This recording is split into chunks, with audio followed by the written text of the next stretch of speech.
यार दिया बार कितना पढ़ना? I have been studying for 1 hour. थोड़ा सा और पढ़ लेना यार, देख इधर। इतनी देर से पढ़ी जा रही हूँ, गुस्सा आ रहा है, क्रैक हो जाएगा। क्या मेरी हड्डियाँ? प्लीज़ ऐसे मत कर यार, तेरी बड़ी बहन हूँ यार, ऐसे मत कर। हमेशा आप गलत ही समझते हो। मेरे कहने का मतलब है कि मेरा ब्रेन क्रैक हो जाएगा, आपकी हड्डियाँ नहीं।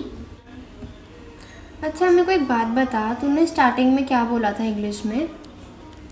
I said I have been studying for 1 hour. तुझे पता है कौन सा टेंस है? हाँ? कौन सा? I'm joking. हाँ, मुझे नहीं पता, आपको पता है तो आप बताओ। मुझे नहीं पता, तभी तो तुझसे पूछा है। इनको कौन सा पता चलना था कि मैं कौन सा टेंस बोल रही?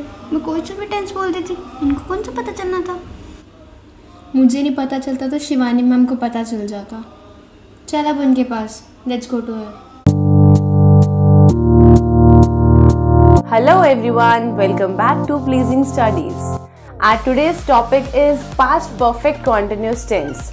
We have already completed all 4 types of present tense और past tense की भी हमने first 3 types complete कर ली हैं, simple past tense, past continuous and past perfect tense. And today we will do past perfect continuous tense. अब सबसे पहले usage समझेंगे past perfect continuous tense कहाँ यूज होता है। डेफिनेशन रीड करते हैं। It is used for an ongoing action that started and continued for some time in the past. So past perfect continuous tense उन एक्शंस के लिए use होता है जो पास्ट में ही स्टार्ट हुए थे, कुछ टाइम के लिए पास्ट में ही कंटिन्यू हुए और पास्ट में ही खत्म भी हो गए।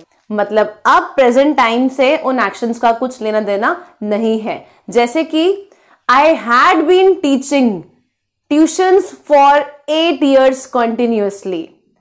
Means past में मैंने ट्यूशंस पढ़ाना स्टार्ट किया, 8 साल तक पढ़ाई, कंटिन्यू करी और फिर पास्ट में ही खत्म भी हो गई हैं। प्रेजेंट टाइम में ऐसा कुछ नहीं है। Now let's see. सबसे पहले हम एग्जाम्पल्स और रीड करेंगे, उसके बाद में रूल समझेंगे। They had been playing in the field for 2 hours.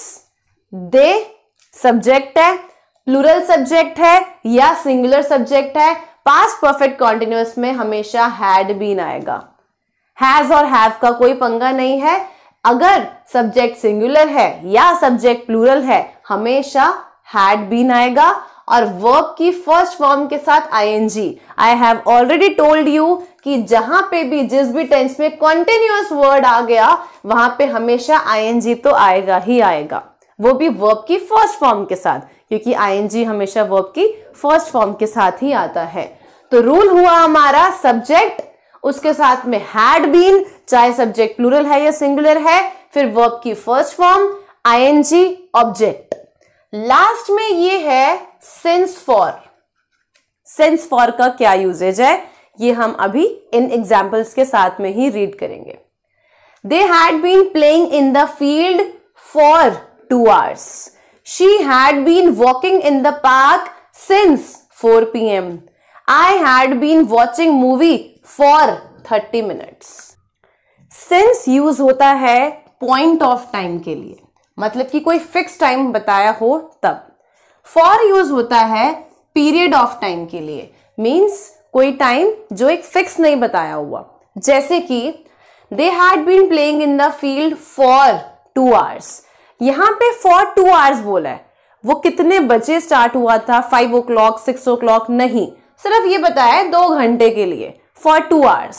तो for हम तब यूज करते हैं जब हमें एक पीरियड ऑफ टाइम बताया हो, जैसे कि for 2 hours, for some months, for 5 minutes, for some seconds, for many years। Okay, तो for जब यूज होता है जब हमारे पास में कोई फिक्स टाइम नहीं हो। अब अगर हम सिंस देखें, she had been walking in the park since 4 PM, यहाँ पे एक फिक्स टाइम 4 o'clock बताया हुआ है, 4 PM।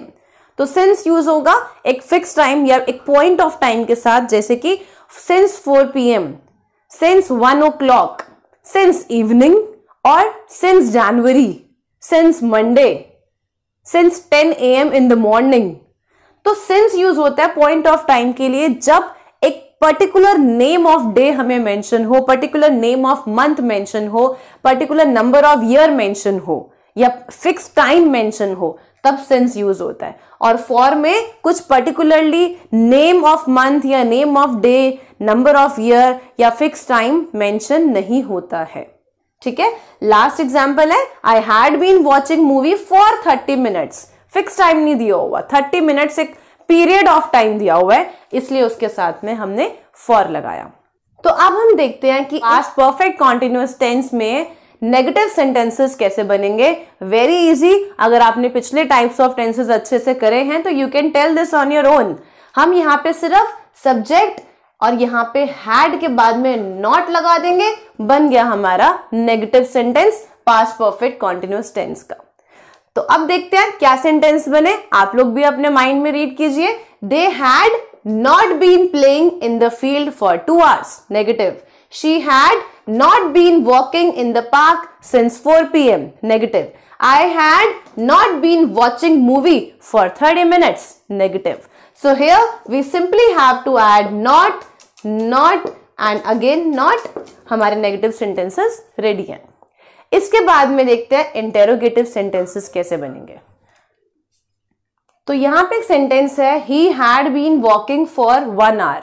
इसका इंटेरोगेटिव बनाना है, हमें अच्छे से पता है पिछले टाइप्स ऑफ टेंसेस में भी हमने यही किया था। जब भी हमें इंटेरोगेटिव सेंटेंस बनाना हो तो जो ये हेल्पिंग वर्ब है ये सब्जेक्ट से पहले आ जाती है।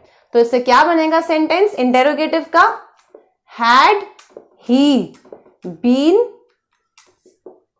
Walking for 1 hour and question mark लगाना मत भूलिएगा। सो हमने देखा सब्जेक्ट के पहले हेल्पिंग वर्ब आ गया जो कि हैड था, उसके बाद में सब्जेक्ट है had he and then been. Been had के साथ नहीं जाएगा। Had he been walking for 1 hour। I had been studying for 3 hours। Had I been studying for 3 hours। My parents had been waiting for me for 5 hours। Had my parents been waiting for me for 5 hours? That's it. Negative sentences भी हो गए और interrogative भी, and this is all about past perfect continuous tense. So we are done with it. Nothing more. And again, I'll be sharing one worksheet with you at the end of this video. Do solve it and do share the answers with me in the comment box. Thank you. Goodbye and take care.